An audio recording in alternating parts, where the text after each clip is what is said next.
Mayong buntag ninyong tanan. Ikaduha na ron, kaadlaw, ang pagsugod, sugdan kagahapon, ang nobena, ang pagpangandam sa kapistahan sa Birhen sa Rigla. Unya, atong pagduyog sa maong kasaulugan, kasaulugan sa pagtuo. Sa dugayng panahon, naagak ang katawhan dining dapita sa simbahan uban sa paglig-on ug pagdasig sa mahal nga Birhen sa Rigla. Anito sa mga pagbasa, pastilan mabitbit sa atong pamalandong, no? First reading lang daan, may gani kay mubura.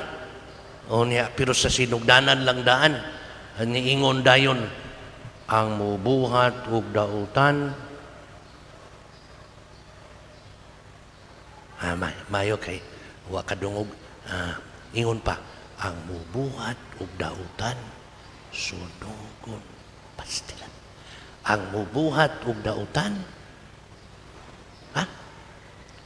di lagi kalitok, lisod sad kayo.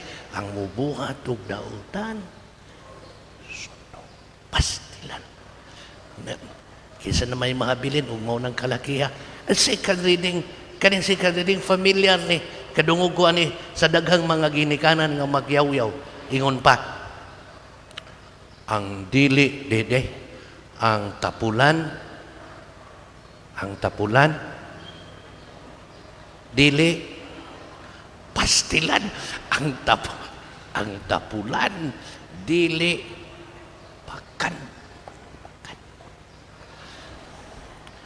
Kadungog ta sa mga kasagaran sa mga amot na mga mama man kuno'y kasagaran, mga mama kuno'y kasagaran magyaw-yaw ari.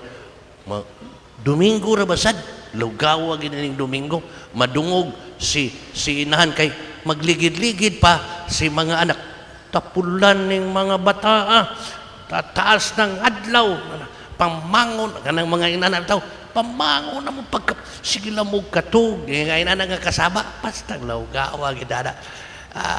Domingo na asay Lunes, na asay Martes, kanang ambot, mawa ba ang kaanindot sa pagkainahan, kay mo puli man, ang hait-hait ug ang sakit-sakit nga yaw-yaw, bunga tingali ni sa kikapoy ba? Bunga tingali ni sa dagang hitabo nga naghatag niya kabalaka, kaguol, nga tungod ana makadungog ta nga magyaw-yaw. At tumiyagi bang simana? Tumiyaging Domingo, simana, na ako'y nadunggan. Tiguang na in town si Manang. Dool siya, ningon siya, Padre, sakit akong dughan. Nga naman siya, akong anak, giingnan ko niyag, gahig-o ning, buang ning tiguanga, gahig-o, pastang laugawa, nahiubos ug maayo si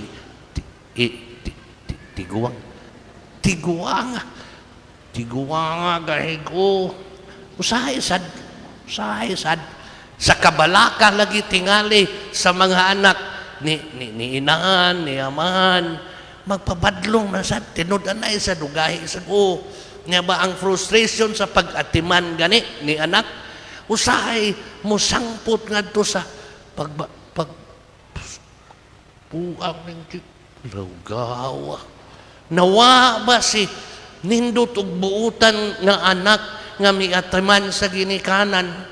Pastang naugawa, nawa ba katong nindot nga kusog ug kalig-on ni inahan nga mo, ni ginikanan nga mo atiman siyang mga anak, kay mipuli man si pagbati nga naghatag og miguba sa kamaayo nimo, nya mipuli ang kabati, laugawa.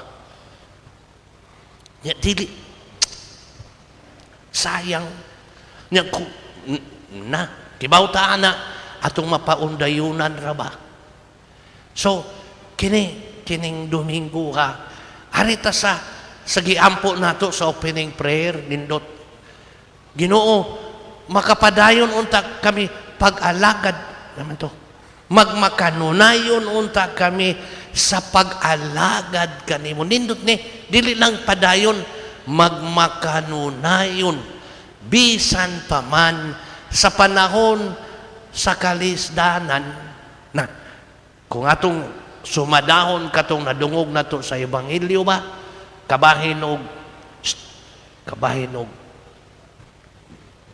nadungog lagi sad kanang naging nadungog mas mahigit din usahay dili ta kadungog no kay okay ra pero kanang makadungog ka makabalita ka nga mao na pastang lawgawa kaning mauna mauni pastang diatoy tiguang ba niya nana magyukunong tiguang mabungol-bungol na niya nagpuyo siya sa ibabaw dapit niya nindot ang iyang payag layo siya silingan niya kay bungol-bungol naman kasagaran sa mga tao mahadlok dihang dapita inigsugod na og ngit-ngit kay daghanan sa nagmadunggan kana ganing ini kagabi mingong kuy may nanay tao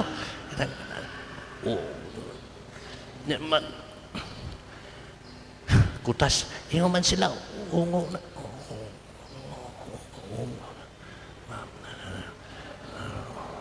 may sad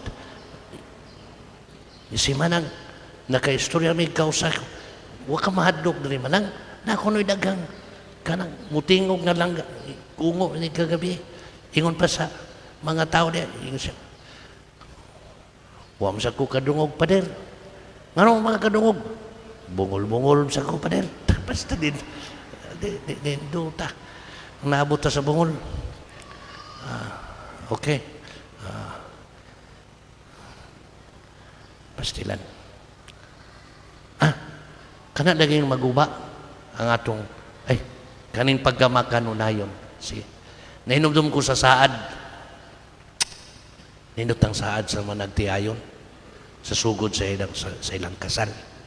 Nindot sad. Matod pa sa magtiayon. Ay lang saad. Itugot Ginoo nga kami magkahiusa. Sa kasing-kasing ug sa una-una. Bisan unsay mahitabo. Maayo man o dautan.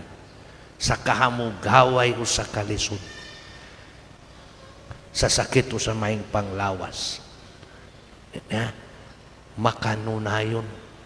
Nanindot ang giditok nga pong sa opening prayer, magmakanunayon unta kita sa pag-alagad sa Ginoo. Bisan pa man kung naay mo sungog-sungog, daghan, kabalaka, kahadlok. Minsan tos nga misa, pangayoon ta ang grasya. Atong iyan po ang matag-usa. Padayon kita. Sakit-sakit. Inon ka sa imuhang anak. Buang ning kaigunin tiguanga. Sakit-sakit bayasad.